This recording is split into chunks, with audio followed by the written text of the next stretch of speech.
have a Heavenly Father who is always consistent and constant, unchanging. This very changing times we have. Our Father in heaven who's that way. Thanks, choir. Thank you for those who are watching us live on our live stream and on our Facebook page. Thank you for joining us this morning. And we are 1 week ahead or away from First Fruit Sunday. So in 1 hour, holding their breath, trying to get things under control. And I hope you are praying for and understanding and then prepared for what First Fruit Sunday is. And those of you who still don't know to this day, why such a big deal is we have First Fruit Sunday? Is it because of the offering that's going to be taken? Well, in a sense, yes. Because the First Fruit Sunday, those of you who don't know, is a private commitment that we all, to those who want to participate, those who are being challenged by the Lord to participate, na makibahagi sa First Fruit Sunday, it's a commitment that we made to God, and that we say to God, God, you know, I will give to you my first fruits of the year. In other words, yung unang sweldo ko, I'm going to give to God. It's to thank the Lord, to honor God for what He's done, to honor the Lord for what He's going to do in our life. Now, may I put a disclaimer on that? Hindi po siya isang malaking lottery style effect. You know, pag nagbigay ka ng first fruit offering mo sa Panginoon, He promises to make you win the lottery para mabawi mo yung first fruit offering mo. It's also not an announcement kasi it's unnamed. In other words, wala pong pangalan na nakalagay doon sa First Fruit Sunday. You're not going to get a clap offering salamat sa pagbibigay ng first fruit ng kapatid na. You know, we clap. That's not going to happen if you're wondering about that. Pastor, what is it for? Again, a First Fruit Sunday is an experience that we follow God for. When it comes to the actuality of things, the first fruit offering also allows us to do what we cannot normally do with the church on a regular week-to-week, month-to-month thing. We're able to, much of the things that you see in the church today, almost siguro mga 90% of what you see sa ating church today are from the first fruit offering. Okay? So hindi tayo naghahanap ng project. Hindi po tayo project-driven church. Hindi tayo taon-taon naghahanap ng, but it does help us to do what we need to do as a church together. You know, I'm not a fundraising kind of person, so it helps us to do what we need to do. For example, po sa Subic, pray for their first fruit, kasi po they are in the middle of construction, and they've had to adjust their construction. Bakit? Kasi years ago, itinaas po yung Subic, hindi pa siya satellite natin, no? Dahil grabe ang baha dyan. Remember, nung nagka-ondoy sa Manila, nowhere else nagka-ondoy outside of Manila, well, except Subic. Okay, doon nalibing yung mga bahay talaga, no? So they raised the flooring of Subic and they raised everything else. And then upon doing so, when they did that, umokay naman until this past year. This past year, nung tumatas, nag-service sila literally hanggang tuhod yung tubig sa loob ng church natin. Hindi na po siya pwedeng itaas pa yung flooring kasi nagko-construct tayo. Bakit po? Uno po matangkad si Pastor Josh. So you'll have to preach sitting down. Okay? Kasi naabot po yung bubo niya para church natin niya sa Taytay. You know, the first time I preached at our church in Taytay, no? Ang taas ng kaysa niya. Taas ng kaysa niya. Very high, you know. Then, nag-grab yung back, dinaasan yan. To the point where, the last time I preached there, before we started construction, the last time I preached there, before Pastor Bob handled it, muntik mapunti pa itong daliri ko kasi may ceiling fan. No? So anyway, ngayon po, they're doing a great job and they're finishing up. So pray for them too. So please don't forget. So that's what our first offering does. insofar as our church is concerned. In fact, if you look at that sa likod, many people don't notice.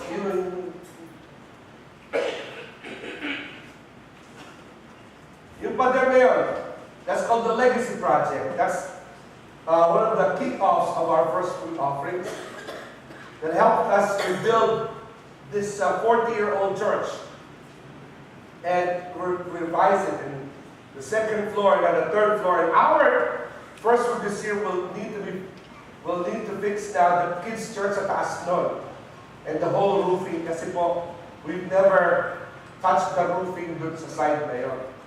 Ever. Ngayon po, bumibigay na siya after more than 40 years. Bakit po natin hindi inayos yung basta-basta pastor? Because we prioritize things and we've never had to really need them. No? This year we're growing last 2 years and we need to fix them already. So we're taking care of those things. So, pray with us and seek the Lord about it. But above all things, a first fruit offering allows us to respond to God. And say to God, God, salamat po, and I'm going to thank you, and I'm going to praise you, because I'm coming to you and responding to you in faith, and believing in what you're able to do in my life. That's what that is. So, next Sunday, we'll be praying about it. Some of our members have been preparing long before December, November, that we prepare that. For that. So this Sunday is that big event, okay? So we pray to God about it. My greater question is this. Seeing that it's January, I said last week, stop making New Year's resolution and just do what you're supposed to do. Kasi naka 10 million New Year's resolutions na tayo, dami na no? We happen to Many people happen to believe that if I can just make a New Year's resolution, I can turn my life around, turn things around for myself. And I want to tell you, stop making New Year's resolutions. Kasi next month, hindi na New Year. February na eh. Okay? Chinese New Year na yun. Diba na? Okay. Sa March, talagang hindi na New Year for anyone. It's the beginning of summer. So what I'm trying to say is we need to stop making resolutions and start doing what we're supposed to be doing. A lot of people say, I've heard this so many times. I've heard people say, Pastor, I'm going to come to God and I'm going to get my stuff fixed. Ayusin ko muna yung buhay ko, then I will follow God. Well, Pastor, I'm going to serve God when I can get my life straightened out.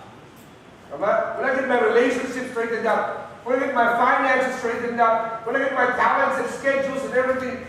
Naayos ko na lahat yan. Then, I'll come bring it to God. Well, good luck with that. It's not going to happen. Bakit? Because if you could fix everything, don't you think dapat na-fix na yan by now? In fact, I know of at least 3 people who have told me with their own mouths, Pastor, ayusin ko muna yung buhay ko, then I'll come back to church and fix it. Ngayon, ayos ko talaga yung buhay nila. Bakit, Pastor? Ayos na talaga.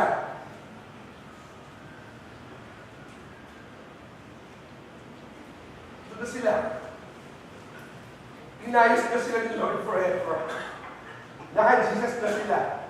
Kasi if you're waiting for a big, majestic, mystical something, para bang, biglang maayos yung buhay, was not going to happen. Kasi if you could fix yourself, if you can undo your mistakes, if you can repair the damage you have allowed to happen in your life, then don't you think you would have done it a long time ago? Ang tawag sa Bible dyan, simple. Pride lang yan. Pride lang yan. Have you ever spoken to someone, lalo mga bata, or adults, worse, ayusin ko yung mag-apologize ako, ayusin ko muna yung sarili ko. How about mag-apologize ka at ayusin mo na? Tapos makipag-ayos ka. The process. See? A lot of people hanggang dulo, yabang pa rin. No? We've heard that a lot of times, right? Hindi kasi ayoko magpangako ng babalik ko. Guess what? You're gonna break it. In fact, some of you yung New Year, sabi mo sa sarili mo, magda-diet ako ngayon ano to. Ngayon ang diet mo, seafood diet. Every time you see food, you dive in.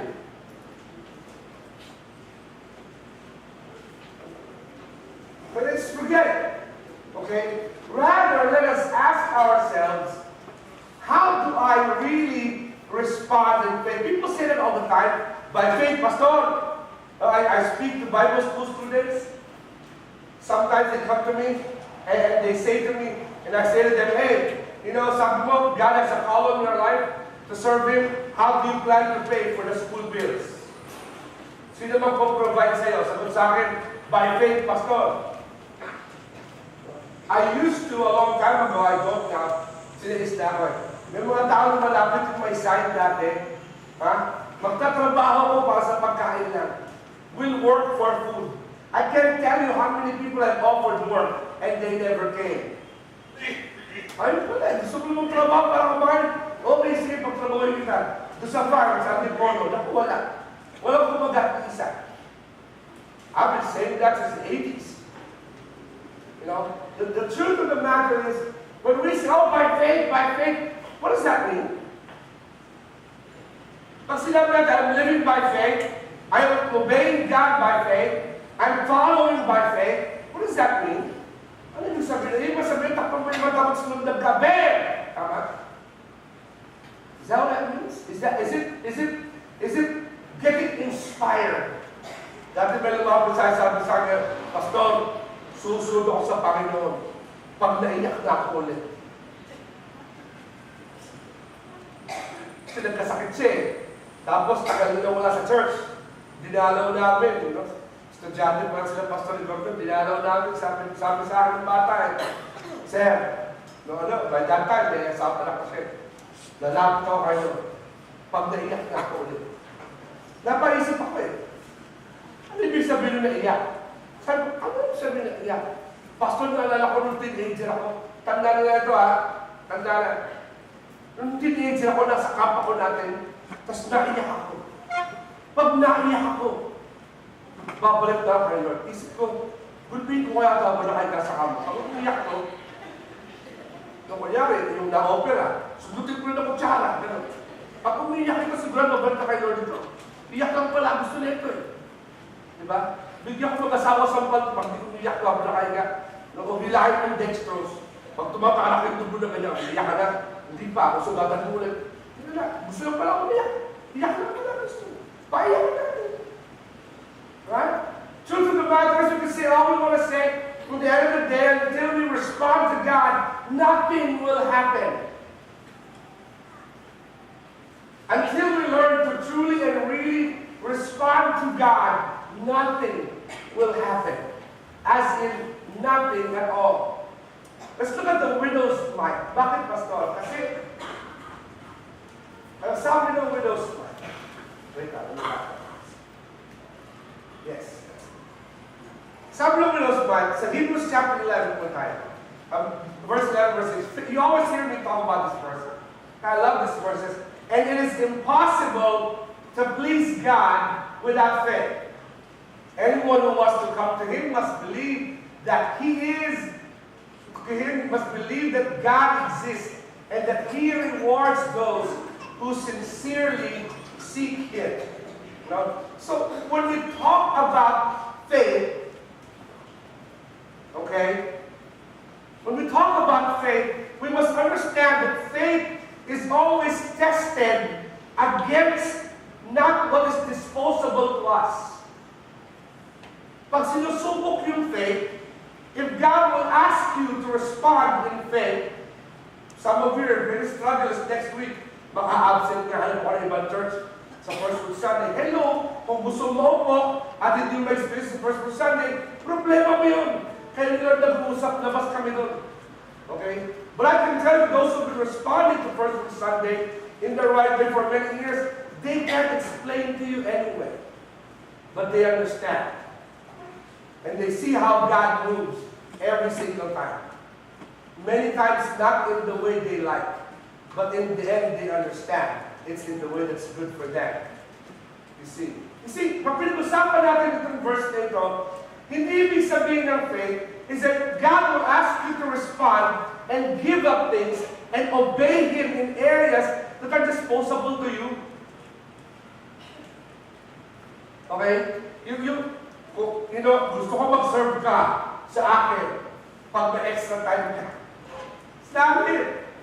Your faith will always be tested against what you hold dear to God. Ang faith mo ay parating itetest. Hindi dun sa pwede mong ipansatabihan lang, ipagtapon-tapunan lang. Ang totoong faith mo will be tested against what you love, what you like, what you can't give up. Diyan ang subukan ng faith. Diyan ang subukan ng real faith. If you ask me today, there's a lot of things that I value in my life and are real valuable. Pero pag tinapat mo, may levels of value pala siya. No? For example, pag sinabi mo Pastor, ano mas mahalaga sa'yo? Mawala yung buong collection mo ng mga relo at vintage watches o mawala ang isang anak mo. Sasabihin mo sa'yo, mawala na isang anak kami. Mawala na yung relo ko. Tumala ko sa bahay. No? Hindi ko ito nalang kung labakan ko mga ito. Nakatingin sila na sa mga nila ko ngayon. Nakapusak. Ganda nito. Ganda nito. Nice, oh. Uy, ganda niya, no? Yan. May nagka sa kwarto. Oh, ano gagawa niyo? Tingin sa akin, tuwa naman ako. Sabi sa akin, Dad, pag namatay ka ba, pwede ka sunod na ito? Sabi ko, babubarli ko kayo ngayon. Hindi ka na kayo balance pa ako, ha? Pinag-interested nila ako. Kahit nagkasa na ako, ba't ilaw ko? Kasi untouchable sa kanila yung mga yun, So, they said that the only time they wear it is pag, Dad, pag namatay ka ba?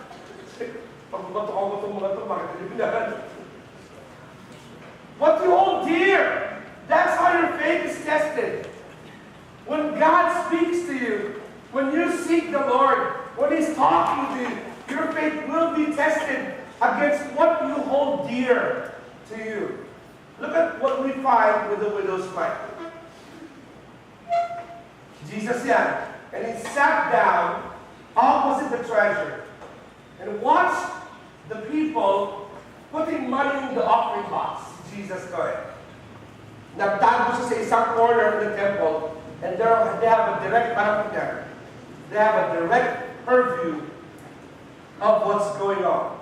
So Jesus sat down, and they're looking, and suddenly Jesus, many rich people put in large sums. And then a poor widow came and put in 2 small copper coins. Now the way they did offering before was similar to the way tithing offering. Pero sa kanila talaga, they fall in line.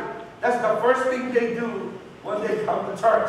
Yun muna. So there's a long line outside.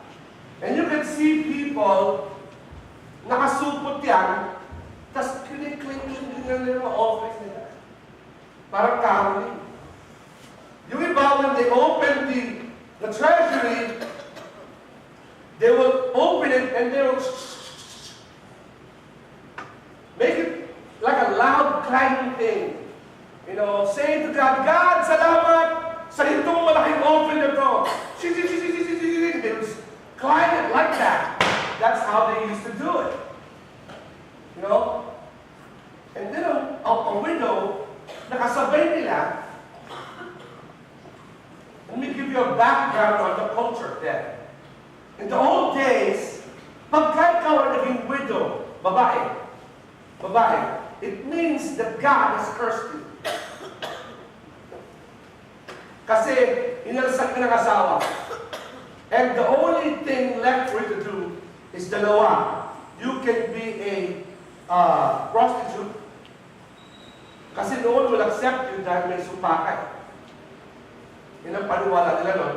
You can be a prostitute or a cleaner. A cleaner is someone after ng ali, yung nalaglag na palay, ipon nila, wawalis nila. Obviously, marami na yan, no? Tapos sasalakin lang yun. And then yung tirang palay will be sold for less than 50% of what it's worth. Okay? Usually, for grains to feed flock na lang. Ganun lang. What you get. Only 2. So this woman had basically fallen in line along with the rich people. Daming pera binabagsak.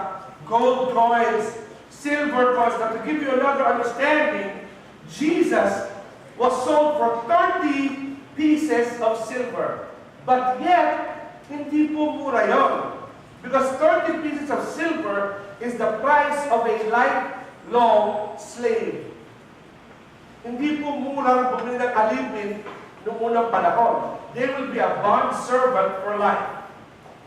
30 pieces of silver. So you have gold, then you have silver, and then you have copper. Tanso. And the woman gave 2 small copper coins. That's it. Not gold, not silver. In simple terms, mamera. Mga nakakita ng 10 centavos, sabi sa akin. Tapos yung isa yung may buta sa gitna. Dad, ano to? Ganon. Doesn't set a value. Then again, we have college kids here na hindi alam kung anong mamera. 25 struggle na sa'yo. Okay. Sabi ng nanay ko, walang 25, alam piso. Okay. Yan sabi mo na tanda. Kung walang mamera, wala din yan. Okay. Hindi naman natin masisi. Kasi ngayon, pwede natin sobrang na, nagutang na. So it's 2 copper coins, that's it. And Jesus said to them, truly I say to you, this poor widow has put in more than all those who are contributing to the offering box. You know, Jesus says, yung isang babae na yun, with 2 copper coins, ay mas malaki ang binigay than the entire church on the day. Not 1, not 2, lahat ng nag-offering. So in ratio of this church, may isang widow naglagay ng 2, then the entire church nagbigay, and God says, she is more than all of you, all of us, put together. Why? Because they all contributed, look what it says, out of their abundance. But she, out of her poverty, has put in all she had to live on. I'm not telling you to give your land titles deeds to the church. What I'm telling you is, to those people, their abundance was different than hers. Because God always tests your faith on what you value the most. Apparently, sa babae ito, ang pera, kahit yun lang ang meron siya, ay hindi mahalaga. Marami kong kilang Kristiyano, nawawala mga Kristiyano pag pera pinag-usapan. Kala nyo, gawa ito lang. Marami kong Kristiyano, kung maka-worship, taas ng kamay, ayaw magbayad ng utang. Sadyang pag naungutang sa kapwa member, bawal yan. Sa IBC rules. Pag nagpautang ka, na hindi nagsabi sa amin, pag hindi ka binayaran, bahala ka sa buhay mo. Kasi bawal sa IBC yan. Bawal yan. Sa mga gusto maging member dito, yung pinakamabilis ang disiplina ng church. Na, kung may finance issues ka, thank you. Ano yan? Kalamansi, kape, juice, pineapple. If you are hoping, praying to be a member of the church and you have a bad habit of borrowing church. We have disciplined many members of the church, asked them to leave the church, and disciplined them out of this church, and gladly gave them recommendations to go to other bigger, bigger churches para mas marami silang utangan doon. And told them to leave the church here. Okay? Just to segue, just to give everybody a reminder, kasi January ngayon. Okay? Maraming Kristiyano, pag perang usapan, sa business, banat ng banat. Pag sa church, puro utang. Tapos, pag-wonder ka, ba't di ka pinagpapalan ng Panginoon? Pag sa trabaho, overtime. Pag sa ministry, maintindihan ni Lord.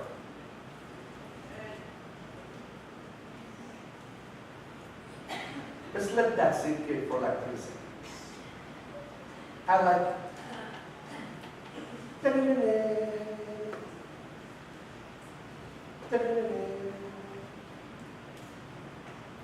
Bakit parating si Lord ang kailangan umintindi? Ang alam ko, Savior siya, hindi understanded.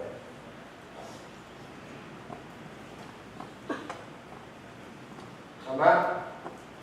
Bakit pag ibang bagay, top of the food chain. Pag si Lord, left over. Tapos magtataka, pati ka pinagpapala. Hindi ako prosperity gospel, but I believe in responding to God in faith. Jesus says, I've been young and I've been old, never seen the righteous forsaken, the seed begging for bread. Pastor Dutz, ayun, praise God. Oh, wait lang. Hindi na-cover completely ng insurance natin. Yung bill niya. Kalahati lang ang inabot. Sa labas, no? Of course, si Chichi, iniwan namin sa medical city. Pero, kailang, sabi na, pwede itong heart donor. Hindi na alam wala naman kang Chichi. Napeke. I'm just saying. I mean, it's clear from Scripture. Sabi niya, but she out of her poverty, give everything she had. Apparently, this woman did not value money the way most people value money. Sa mga anak namin, pag nakita ko na bibigyan ng alkansya, they're only allowed to count once. Pag may nagtatakal mo siya binibilang, sabi mo na, pag hindi mo tinabihan, kukunin ko lahat yan. I don't want my kids counting their money every time. Kasi akala ng mga tao, pag may pera ka, makapangyarihan ka. Tama? Ang lahat ng nakikita kong pera, tao mahilig sa pera, either magkanakaw o obsess sa pera. Diba ba yung pagkulang ang pera? So money is not the root, money is not evil. Loving it is. You see? I'm just saying it because this is talking about respond. So some of you here, some of the singles here, the closest to your heart where God's testing you is your relationship. Lalo mga babae, ang inyong napiling boyfriend o magpangasawa kung hindi Kristiyano, hindi tapat na Kristiyano. Malinaw yun eh. Huwag lang basta Kristiyano, tapat na Kristiyano. No. Eh, pastor, ang pogi. Pogi pala, gusto mo bumili kang aso. Pastor, ang ganda, bumili kang ball python. Dahil mo na mga ganda, tulad sa tao. Okay? Ang aso, pag pinagat ka, maliit lang. Ang aso, pinagat ka, maliit lang. Ang tao, pag pinagat ka, tanggal tayo mo. Kasi si Mike Tyson, tsaka si Nicole. Ang di may give up relationship mo, then you wonder.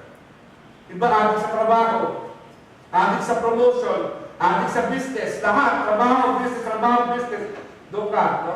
And God falls what? So every once in a while, binubudbudan mo ng excess si God. Parang yung dating deacon ng church natin dito, na nasa heaven na siya ngayon, kung nasa siya dito. Sabi sa akin, Pastor, nagbigay ka nga ako ng 70,000 sa Panginoon, hindi mo sapat yan. Sabi ko, kapatid, huwag mo ibigay yan. Bakit, Pastor? Ang laki nun na. Sabi ko kasi, alam ko, pinita mo 7 million. So dapat 700,000. Okay? So, bibigyan ka sa Panginoon, bigyan mo na lang. Huwag mo na siya pagbidahan. And by the way, yung 7 million, guess what? Kay God din galing yun. Unless hindi Kristiyano, kay Satan yun. At sabi ng Bible, si Satan marunong din magpala. May kalawan ka lang. Okay? I'm just telling you the truth, man. The other churches you can go won't tell you that. That's fine. But not here at IBC. Why? Because when we talk about responding in faith, faith is not just name drop, not by faith, but by faith, by faith, by faith. Not like that. When we talk about faith, when we speak of faith, let's talk about this widow. Bakit siya yung pinuli ng Panginoon? When in the world's sense, the view of mind, of kapangyarihan, and success is influence, money, attitude, getting what you want by any means possible. In the world's view of might or kapangyarihan, no? That's the world's view of might and power. But God's view of success is much different. In God's view of success is faith-based persistence or perseverance, meaning pursuing the will of God regardless of obstacles because you know it is what God wants. Okay? By faith is not just claiming, or I claim that. No. Hindi po. Kung ganun lang kadali yun, meron magandang kotse tumating sa tapat namin kahapon. Sabi ng misis ko, sumisgaw misis ko. Bakit? Kasi yung Tesla, ganda eh. Yung Tesla na Boxster, dumadaan ganyan, sa pagitan ng apat at tricycle. Yun nakatakot, parang roller coaster. Ang bagal niya eh. Sino kinakabag si Mama? Though I walk to the valley of the shadow of death, I will feel no evil. Kasi mga tricycle, hindi siya makabilis eh. Panis, ang sports car. Abay, kung pwede palang iba-iba yung claim lang, claim mo yung kotse na yun, ha? I claim that. Guess what? I woke up this morning, di pa rin nasakdala ito. I'm happy to we have, praise God. But pag sinabi natin faith-based persistence, it's not faithing God into saying yes. No? Pag sinabi natin faith-based persistence, it is not claiming and claiming and claiming and asking and asking and asking until one day God will say yes. That's not faith. Okay? Hindi mo pwedeng UFC tap-out submission, rear naked choke si Jesus para sabihin yes. Yung sagot niya no. Because God's no will always be no. But His no will be better than your yes.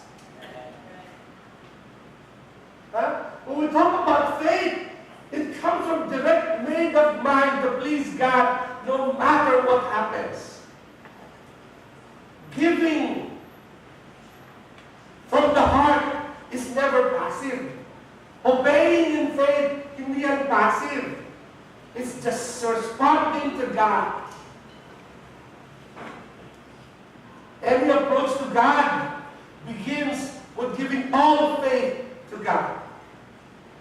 You see, what everyone else thought did not matter to the widow. Ano ba yan? Dalawa na lang dala mo? What everybody else, the offering to ano ba yun, did not matter to the widow. What mattered to her was what mattered to God. Have you asked God that? Last week, nag-Heart Desire Sunday tayo. Pinag-pray niyo ba yun? May iba dito, tinutuloy yung mga heart desires ko sa Panginoon. Praise God. No? But when you pray for your heart desire, do you just start rolling it off like a grocery list? God, bigay mo to, bigay mo to. God, ganito, ganito, ganito. Or do you say to God, God, is this what pleases you? Ito ba yung gusto mong mangyari?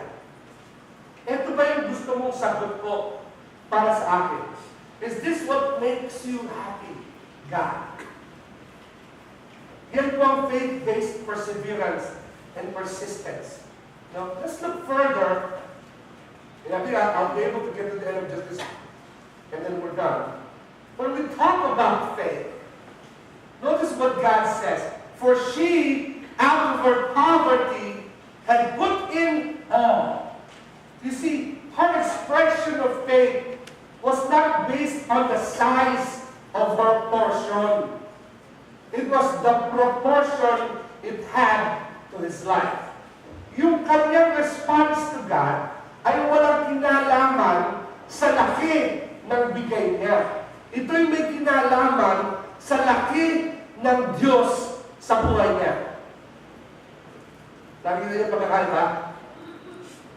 Okay? You see the difference? No. Ulit. Jesus was impressed sa babae ito dahil ang response niya to God was not the largeness of her gift. 2 coins nga lang. It was the largeness of God's role in her heart. If we were to play percentages here today, how much of a percent does God have in control of your life? Please do not quietly respond and say, Pastor, God has 100% of my life. You've got to be kidding me. Even the father of faith, Abraham, did not have 100% to God. Bakit? Kasi God tested him against his son. Kasi si Abraham, business, Lord, sa'yo yan. I shut down my business and followed God. At Abraham, Lord, strength? Sige, God. We're not able to have children, but I'll follow you. Oh. Diba? Ang dali ni Abraham follow. In the division of lands, sabi ni God, paunahin mo sila, pinili nila Sodom and Gomorrah.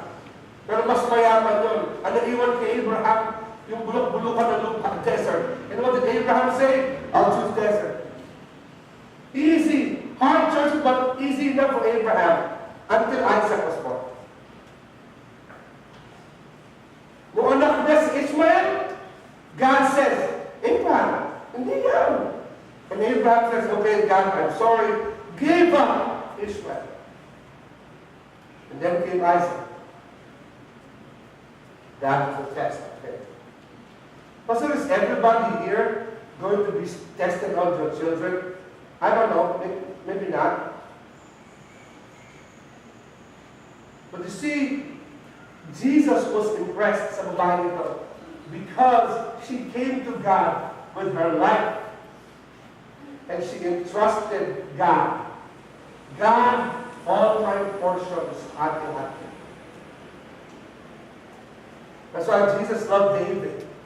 Remember the song na lupang kanta na God is the strength of my heart? Sabi niya, whom have I, heaven but you? Nothing on earth I desire besides you. My heart and my flesh, they will fail, but God is the strength of my life and my portion. God, mawala lang lahat, pero gusto ko lang ikaw sa buhay. That's such a noble and nice thing to hear. Tama? Pastor, what should I respond to God in faith? What's God asking you to do this year? Iba, hindi ba give up your religion? You keep trying to religionize God. I'm going to heaven kasi I'm a nice person. Good luck with that. Or you know, sa Bible, we can't. Oh, Pastor, what if I can't respond like that woman? Kasi parang grab yung faith niya. What if I can't? Then let me explain to you what happens when we are without faith. Without faith, your approach to God is impotent. Pastor, ano po? Bahaw. Baog. Walang kahinatnan. Kasi in God, listen to me, in God's economy, you either respond in faith or you don't respond at all. Pag may pinapagawa sa iyong Panginoon, either someone of God or hindi siya makikinig. Dalawa. Walang halfway. Bakit? Hebrews 11:6. For without faith, it is impossible to please God. The Greek word there is adunatos. Greek word there. Ibig sabihin, it is impossible to accomplish anything without faith. So if you're praying for your heart desire, if God is telling you to respond to Him, no, itong buwan na to, or the next several months,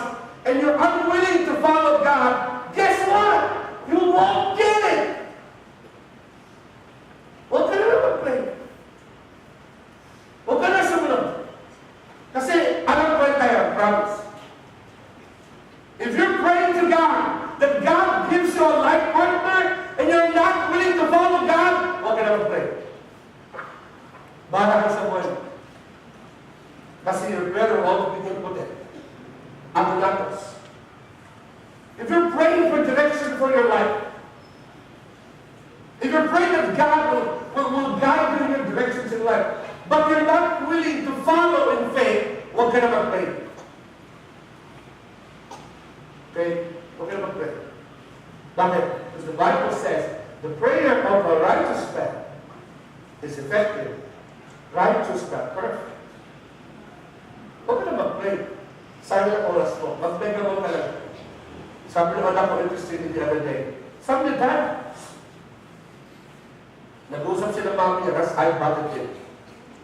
Sabi niya, Ma, sabi niya, may mga classmate ako, nagpa-fasting sila. Ano ibig sabihin doon? Sabi ko, anak, theologian, ang fasting ay opposite ng slowing. Kung tingin sa akin parang, okay ka lang, Dad. Nakaya mo ka ba? He was curious about fasting. Mga classmate ko kasi, meron ilan nag-question about fasting sila. So, we explain what fasting is. Okay. Pero maraming Kristiyano na fasting, sinasabi mo sa nagpamanang effect ng fasting. Pero totoo lang, nag-cleansing ka lang. Kasi dahil ng toxin, naparami yung hamon na kinain mo ng Pasko at saka yung lechon. So, dahil ngayon, 1 month na tapos ang Pasko, nag-LBM ka pa rin. Or worse, impacho ka. Okay. After ng medjanoche sa bahay namin, sinabi ako ng anak ko, mga anak, huwag dito sa bahay, ilabas ang sa manunod na yan. Hindi nyo makalabas tayo. So explain what fasting is. Sabi ko, anak, but the proper view of fasting sa Bible ay, meron kang hindi gagawin. Kasi may natin iba nag-gadget fasting. Interesting kasi natatanong ito si Franklin. Elementary. Yung gadget fasting, yung gano'n. Sabi ko, anak, yung fasting na gano'n, okay lang naman yun. Pero let's not give it a holier than thou feel. Because the Bible says if you're fasting, una, don't tell anyone. Huwag mo ibita. Pangalawa, huwag kang gagala-gala sa megamon. The Bible says, if you're going to go fasting, hide in the closet and pray to God. So, kunyari, hindi ka kakain, tubig ka lang. Okay? Yung time na dapat kumakain ka, dapat nagpe-pray ka. Yung sa yung pagtrabaho. Pero yung time na yun, mag-pray ka. Okay? Paglabas mo sa prayer closet, tapos na, no big deal. Just you and the Lord. Mga ibang Kristiyano, akala na, pag nag-fasting ako, makuha ko yung gusto ko sa Panginoon, sa Bible yan. Si Jesus nga nag-fasting eh. Ang kinahinagtan, not my will, but your sin. Ikaw pa. Maging biblical tayo, nag-National Bible Church tayo. Okay? Kasi, mga kapatid, if you're praying that God will do something in your life, if you're praying that God will give you an answer, if you're praying that God will sustain something in your life, follow in faith. That's it. What God answers, God answers. Pastor, what if God answers, tapos yung sagot niya is never enough? God is always enough. In fact, He's more than enough. But so how come I never see that? Because you don't follow in faith. That's the reason. Some person, you ask, you don't receive, because you ask in the wrong way. It's simple, but difficult, because in faith, you really have to trust God. Period. If you follow the first fruit next week, I'm not going to tell you.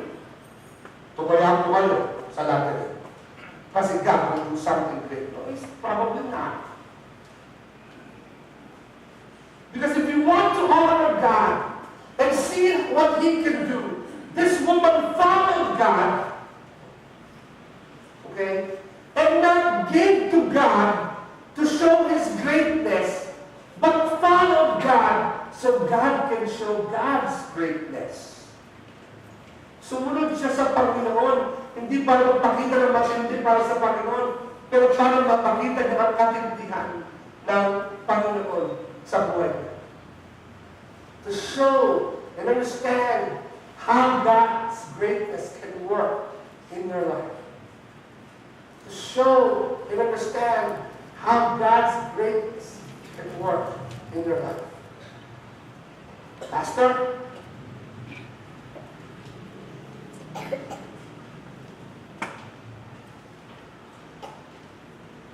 God's asking to do something I've never done before, never responded to before. What do I do? As I said, you have a choice.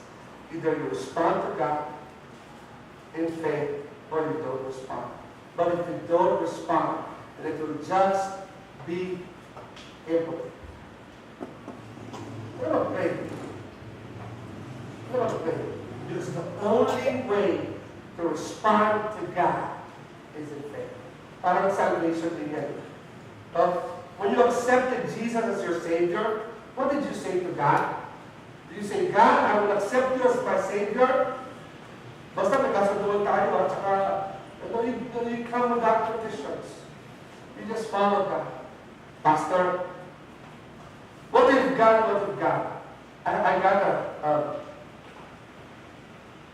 I get several questions almost every year from some of my youth conferences I speak at.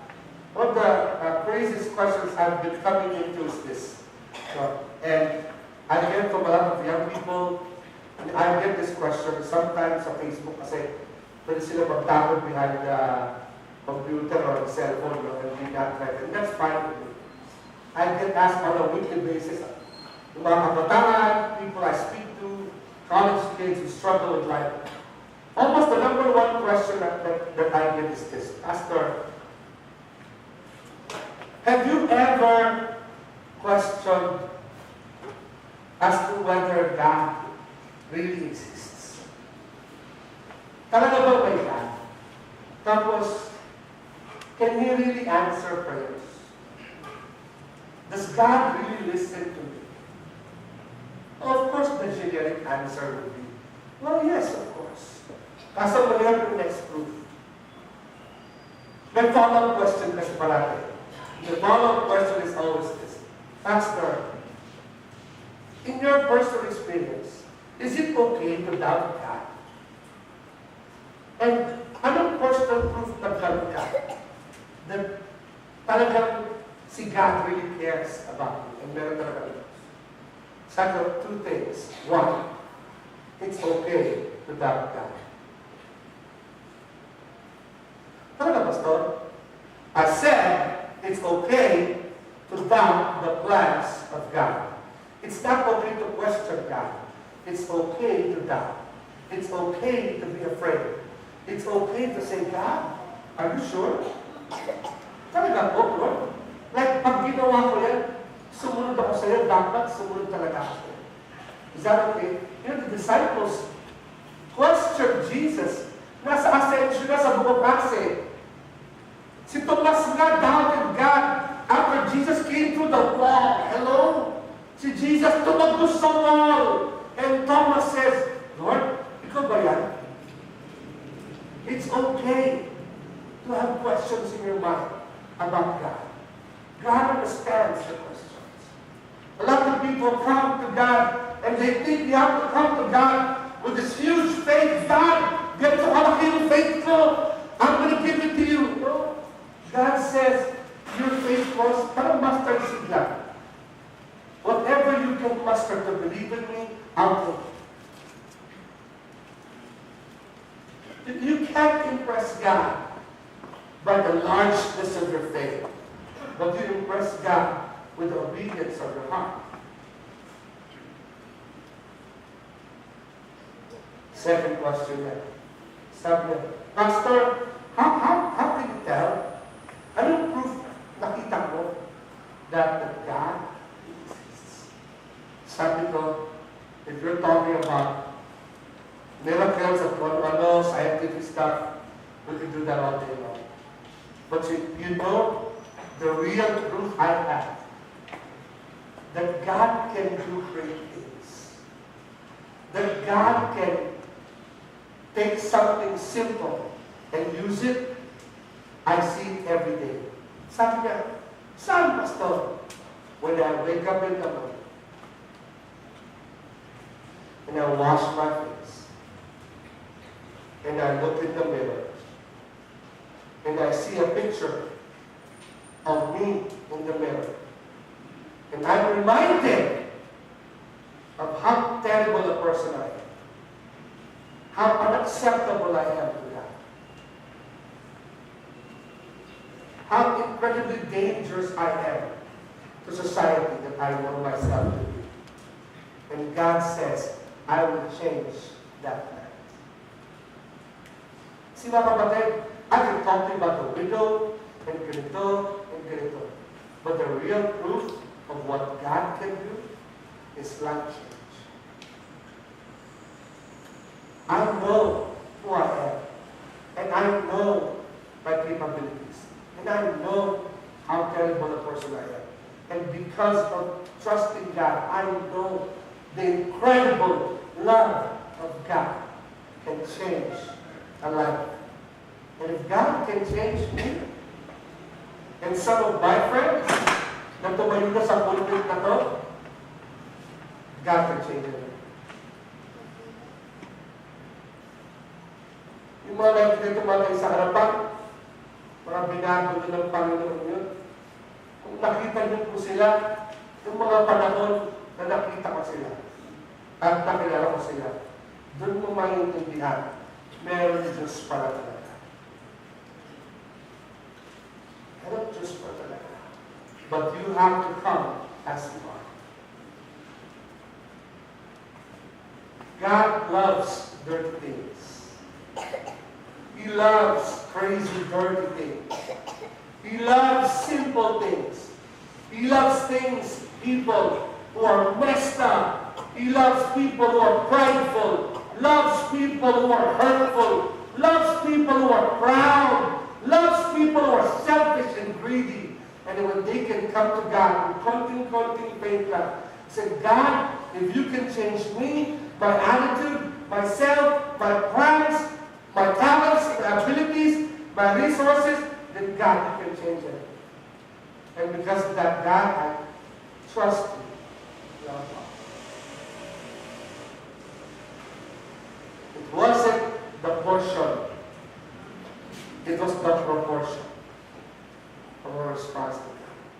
Hindi yung laki ng bigay niya, o hindi yung kabuluhan ng binigay niya sa Panginoon. And she gave all. What's God telling you today? Meron mga tao dito today, God's been seeking to you and talking to you. And He's been telling you, anak, huwag na tayo maglabanan. Halika na. Ayusin na natin yan. There's some of you here today that God's been asking you, anak, huwag na matakot, ayusin na natin yung buwan mo. Some of you here today, there's so many things going on in your life, and God's telling you, anak, let's go and fix that one. There's some of you today, you're afraid to give to God. You know, what God's been asking for. Kasi, Pastor, baka mawala, baka maubos, baka mano. And God says, hindi ba sa akin kayo yan? There's some of you here today, and God's telling you, look, give me your life. I can do much more with your life than you can. Kasi kinakain mo sa Panginoon, kasi akala mo, mas marami sa magagawa sa buhay mo. Why don't you give it to God? Why don't you come to God? Say, God, ito po yung buong portion. Ito yung favorite part ko. Ito po yun. I want to give that to you. Ikaw po bahala dyan. And Pastor, ano gawin niya? Yes, He will. He will change you. And He will change you. And when it's done, it'll be different. Don't you find it weird na natapos yung story there in that whole account of the widow's bride? Natapos yung with Jesus just talking about the greatness of the woman. But He never came to the woman.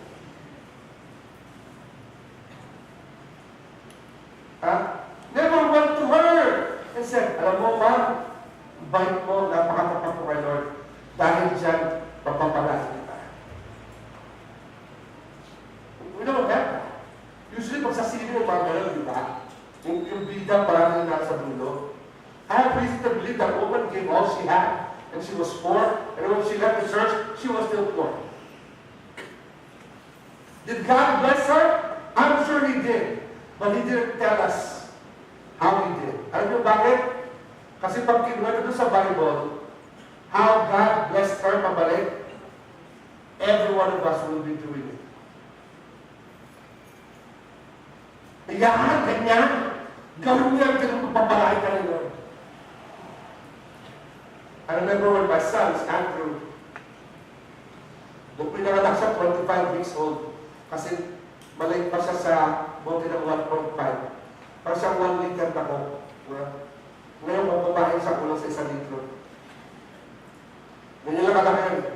Watching him, taking his breath, na sobrang nipis ng balita, kita ko yung mga matugat sa katawan niya. Para siya yung mag-humanoid, yung mga gano'n. Para hindi makatao yung tsura niya. Yeah. Ngayon yung pagkain niya, hindi makatao. Violation ng CHR. Pero yung otherwise, just terrible. Tapos kung tapos siya, sugat pa yung ulo. So kita mo yung bungo niya talaga. Sobrang likas yung ulo niya, para kasi nakano ng tennis ball. So small, 25 weeks old. And nandun, tapos maiyak-iyak talaga ako is looking at the thing, looking at the abdominal breast. Pag nag-abdominal breast siya, mapasok lahat ng sa loob. Bawal natin siyang picturean. Kasi noong time na yun sa hospitals, bawal mag-picture. They don't expect the baby to live. Si earliest pictures namin, mga almost 3 months na siya. Noong may topak pa rin, pero hindi niya kasi lala. And then it was really, really bad. Diaper niya super extra small, and hanggang dibdib na nails, really small and frail. Alam ganyan na, I can hold him with hanggang dyan. Kaso sa isang shoebox, kaso siya doon. Pwede ba siya pagulong-gulong tabi-tabi sa loob? I'm telling you, I'm not kidding you. Internet, Google it, you know. So anyway, habang nanonood ako nila, iyak pa ako. May matanda lumapit sa akin, old timers from the story. May matanda lumapit sa akin, old lady. The old lady said, sabi niya, alam niyo, private person ako yung Tagalog. Pagtahimik ako buong pakilaman. Okay? So sabi ng babae sa akin, I look to my shoulder, may iyak pa ako, and this old lady, siguro mga 500 years old, really small, yung kuba talaga, mukha siya nagkantansya, nakatapat ko. Para naman kuba lumapit, sabi niya sa akin, anak ko ba yan? Sabi ko, opo. Ano nangyari? So, kinuwet ako. Sabi niya, buhay ba? Kaasa. Hello, hindi buhay. Kasi ikaw lang ko sa incubator siya, bakit ako inaanap ko? After staying in that incubator for more than 3 months, over 3 months, doon siya literal lumaki, yung first trimester niya. Buhay ba yan? Kasi may tulog sa bangin eh. Opo, magtatag-ingis na ako. Sabi niya, mabubuhay ba yan? Sabi ko, yun po yung pinagpapray namin. Sabi niya, kumuha ng lapis. Sabi niya sa told me, what's the birthday? Nang birthday niyan? Sabi ko, ano po? September, kaya lang. Ilang pa siya. September, 11 po, 11, was 1999. Aba, okay. Akala ka naman mag-pray. Kasi sabi ko, pinag-pray. Sabi sa akin ng magkanda, pinapig ako. Kala ko mag-pray over ako, salamat. Siguro lang. Isa lang ako ng time yun eh, no? Asawa ko nag-labor siya for an entire week. You know, that's a whole different story. So, and I'm praying, and this old, lady, high school classmate ni Abraham, lumapit sa akin. Sabi niya, ito yung birthday, ano? Ako, tinapik ako. Alam mo, sabi mo, pinadala ni Lord, di ba? Para i-comfort ako. Sabi niya, alam mo, tayaan mo yan, swerte yan. Pagka buhay ha, kayaan mo. Swerte yan, mananalo ka. Si Lord kuminsan ang lakas magpasal. Gusto ko sabihin, Panginoon, ang lakas mo magbato pa. Ito ka, magpe-pray ako na kung mamatay. Sasabihin mo sa matanda, papagalang matanda, para pustahan mo yung birthday na anak ko. Sabi ko, hindi ko sa elevator ito matanda. Totoo lang, hindi ako spiritual, yung panahon eh. Sabi, ang lakas mag-trip ni Lord. Papustahan ako. So if you're waiting for God to do some kind of majestic thing, He may not, but He never told us what it would be like. Because if He told us the effect of the response of the woman, then it would no longer be faith. It would be prescription. Ano yung prescription? Pag ininom mo ito, ito ang mangyayari. But God doesn't respond to prescription. He responds to faith. He responds to faith. What's God telling you? Anong bagay na hinahamon ka ng Panginoon para gawin mo? And how do you respond? Today is a key year for some of you. May mga kabataan tayo dito, mga graduate kayo ngayong taon na ito. Binigyan mo na ba sa Panginoon ng plano? And some of you here sa prayer request nyo, a turning point in your business, a turning point in your travel plans, a turning point in what you're going to do with your life, a turning point in what you're going to do with your future. Have you asked the Lord, Lord, is this okay with you? Is this what you want? What's God telling you? Your Father will come before you and I understand, Lord, this can be a hard preaching to take in.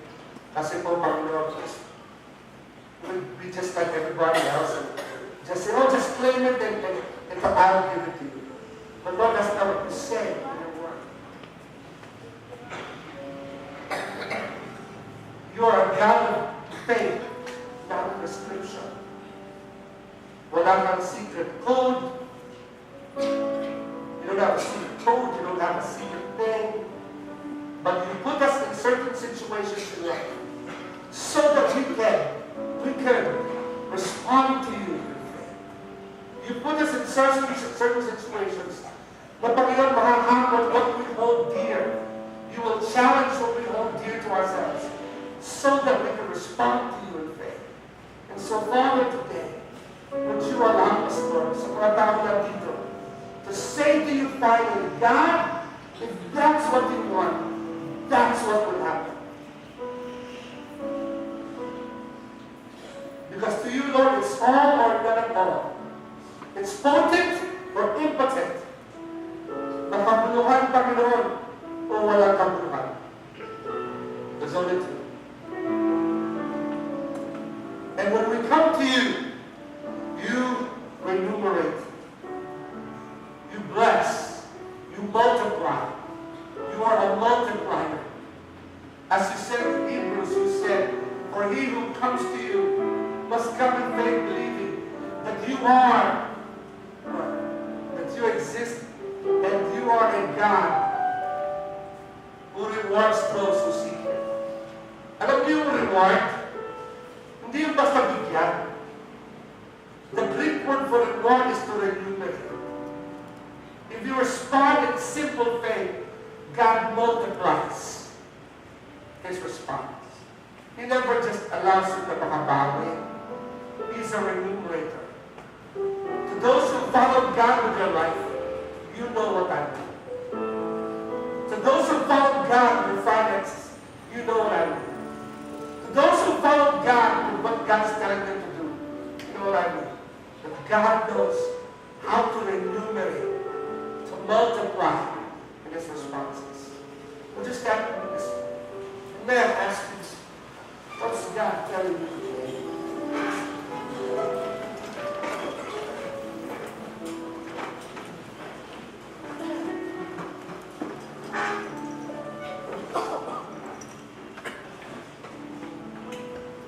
How is He asking you to respond? What's God telling you? Let's get started with Panginoon. Is He saying, na, so I'll take care of everything else. I don't know what God's telling me. I do know that God knows how to remunerate His children, how to multiply His children. If God's speaking to you today, over anything, pinakausap ka ng Panginoon, would you come to the altar with me and let's seek the Lord together? Let's say to God, God, if you're me, that's difficult, but God, I will trust you. God, I will follow you. And God, I will seek you. What's God telling you today? As the Lord speaks to you, would you come? Maybe some of you are here, and God's been asking you to follow Him, or make things right with certain people, to open up, to be humble, to let go of your pride, and to make things right. It's time to come and fix it with the Lord. Pastor, what if people don't respond the way I want them to respond? It doesn't matter. You're being part of God. That's how God is with us. Respond in faith. Respond in faith. What's God telling you? If God's speaking to you today, would you come? Let's come to the altar and let's seek the Lord together. Okay? Okay? Let's come.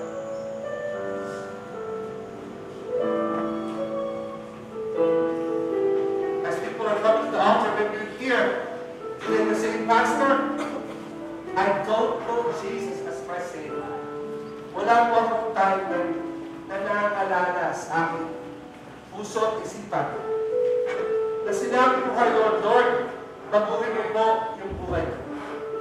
Baguhin mo, God, yung puso. Change my life. I need you, Lord, as a Savior in my life. Would you let God do that? Would you say to the Lord right now, Panginoon, eto po ako, baguhin mo yung buhay ko, change my life. I want to follow you. I need you to be my Savior and my Lord. If you haven't done that, today, right now, would be the most awesome time to say that to God. To say to God, God, please change my life. We don't give the pastor that the greatest proof of God and faith is saying yes to God. It's life change. And God, I want that life change. I need you to change my life. Would you let God change your life? Would you seek the Lord? Would you let God do that?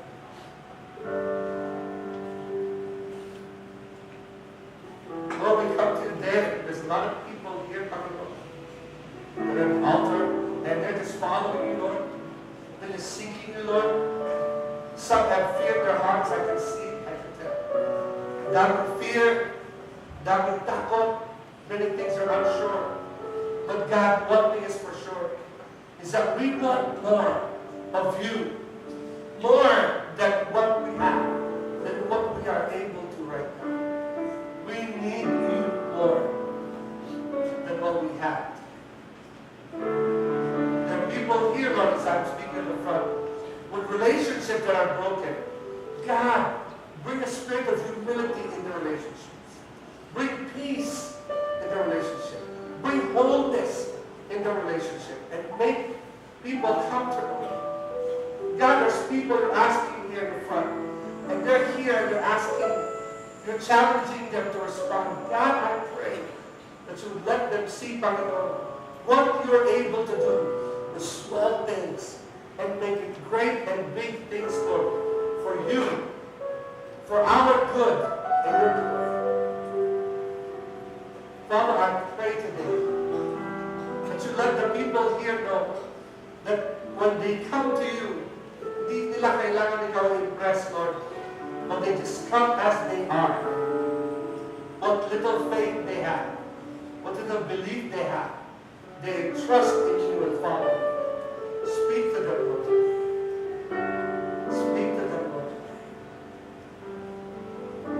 Encourage them, Lord, to know that you are not impressed with our portions. Kasi sa hindi naman galing yan, God. But Lord, you look at the proportion of what we give sa iyo, what we sacrifice to you, what we give to you, how we obey you.